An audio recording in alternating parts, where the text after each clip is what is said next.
This is Paige coming to you with the Hansel and Gretel Witch Hunters review.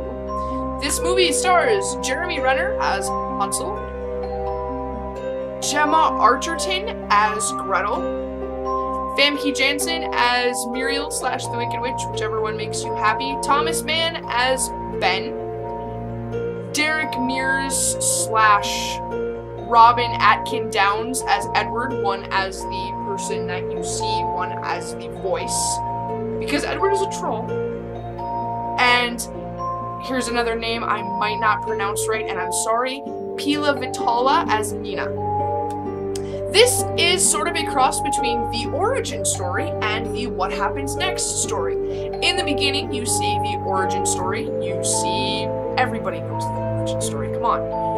Parents dump them in the woods, they find the candy house, they eat the candy house, the witch catches them, they kill the witch, they escape, they live happily ever after, except the happily ever after is crap, because they're all grown up now and they are witch bounty hunters. Which is apparently a really, really bloody job. Callie picked this movie because it had Jeremy Renner in it. We went to the matinee on a Sunday, so we were 2 of 6 people in the theater. The other 2 people were a set of parents with like a 12-year-old and like an 8-year-old, which not even going into the parenting there, because this is an R-rated movie. It's very, very, very gory, so fair warning, if you have a weak stomach, this is not the movie for you. The acting is pretty good. I mean, Jeremy Renner did very well. He was kind of awkward, which actually made him almost kind of as cute as Callie thinks he is. Gretel, I'm sorry, I am not even going to try and say her name again, was an excellent kick-ass female. This is actually the 2nd movie I've seen her in, so I'm pretty proud of myself. So I knew when I went into Clash of the Titans, which yes, I just saw that, I'm behind the times, that she was a pretty good kick-ass female, and she didn't let me down in that one.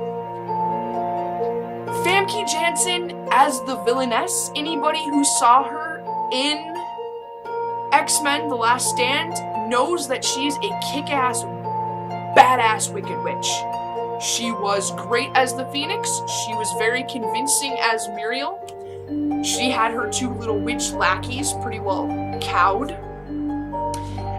And props to whoever made the movie, which I will get into that in a second. They actually found people with accents to play characters in a movie based in Middle Europe.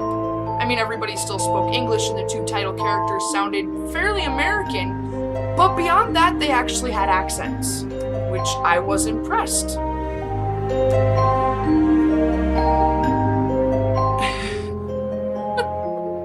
We sit down in the theater, we sit through the previews, the first thing that comes up is MTV Productions, and oh crap.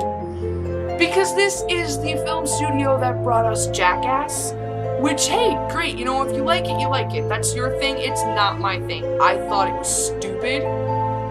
And there's Callie like, if I'd known that, I'd have picked a different movie. But it's not a fair comparison because this is leagues better than Jackass.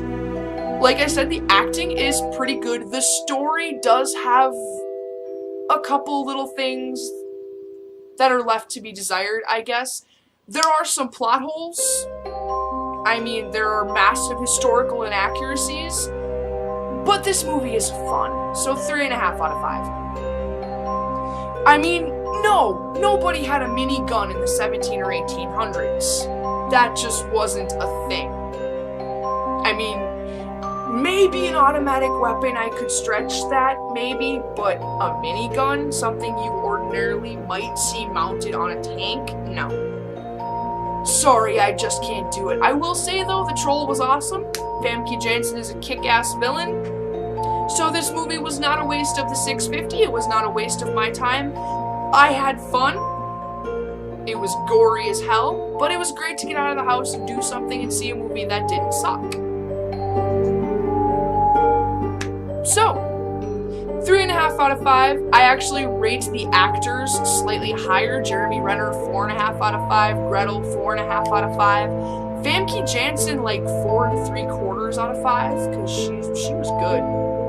She's a good Wicked Witch. I loved her as the Phoenix, too, for record. So yeah, that's pretty much all I have to say about Hansel and Gretel. If you have 2 hours to kill, watch it. It's fun. Don't take your kids to see it before you've watched it. I mean, I know, like, I'm pretty lenient with what my kids can watch. I let them watch Predator, but I have the thing where if you've never seen it, don't let your kids watch it until you have. Because you know what your kids can handle as a parent. Just saying. End of that little mini rant. But moving on to other topics, we are actually going to be going to see some movies in the theaters this year, and they will have more as I see them reviews instead of when I feel like it reviews, which is kind of what this was. And those movies are Iron Man 3, totally revved, even though it looks dark as hell. Star Trek Into Darkness, I do not care how much of a geek that makes me. Monsters University, which is the first movie I am taking my kids to see in the theater. And for sure, Thor, The Dark World, which I know it isn't coming out until November. But, and despite what my husband thinks, I am not actually revved because it's Chris Hemsworth and he's hot. I'm really not. There are actually 2 actors that they brought back for this movie that I'm really excited to see in it, which is Tom Hiddleston as Loki, because kick-ass villain. Love villains. In case you haven't noticed in my reviews, the villains get higher rating than anybody else. And Natalie Portman as Jane Foster.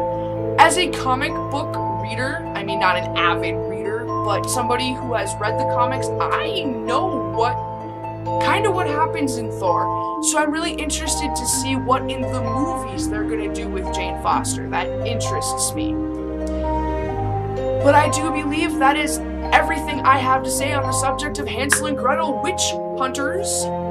If there's any movie, book, TV show you would like to see us review, leave a comment down below. Favorite, like, subscribe, do whatever makes you happy. Thank you for watching. I hope you enjoyed.